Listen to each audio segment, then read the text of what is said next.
اپنی جنت نہ دیکھ سکا۔ حضرت نوح علیہ السلام کی 5ویں پشت میں ہات نام کا ایک شخص تھا۔ اس کے 2 بیٹے تھے، شدید اور شداد۔ شدید کے بعد شداد بادشاہ ہوا تو اس نے اتنی ترقی کی کہ 400 بادشاہ اس کے تحت میں آ گئے۔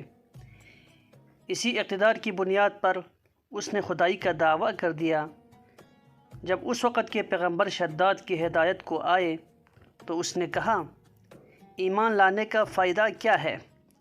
پیغمبر نے فرمایا، خدا یہ جنت عطا کرے گا۔ شداد نے کہا، جنت تو میں بھی بنا سکتا ہوں۔ غرض شداد نے ایک معتدل آب و ہوا والی زمین تجویز کی اور 1 لاکھ مزدور لگا کر بہشت بنانا شروع کر دی۔ اس نے اپنے ماتحت بادشاہوں کے پاس سے تمام جواہرات اور سیم و زر اکٹھا کر کے اس بہشت میں لگا دیے۔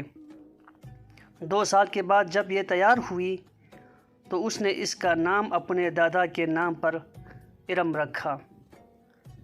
اس بہشت کی اینٹیں سونے چاندی کی تھیں اور اینٹوں کے شگاف میں موتی، یاقوت اور ہیرے جڑے تھے، اور فرش مشک و عنبر کا تھا۔ اس میں 1000 محل تھے جن کے ارد گرد 1000 بالا خانے اور 1000 ایوان تھے۔ ہر محل کے سامنے ایک درخت تھا جس کی شاخیں سونے کی اور پتے زبرجد کے اور خوشے موتیوں کے تھے۔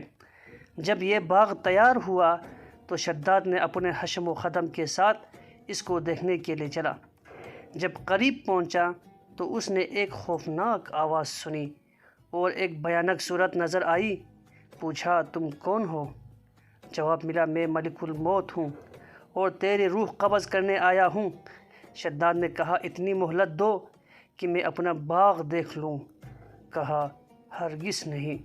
غرض شداد کا ایک پاؤں چوکھٹ پر اور دوسرا اس کے باہر تھا کہ ملک الموت نے اس کی روح قبض کر لی اور جنت آنکھوں سے اوجھل ہو گئی۔ اگر آپ کو ہماری یہ ویڈیو پسند آئی تو پلیز چینل کو سبسکرائب کیجیے گا۔ شکریہ۔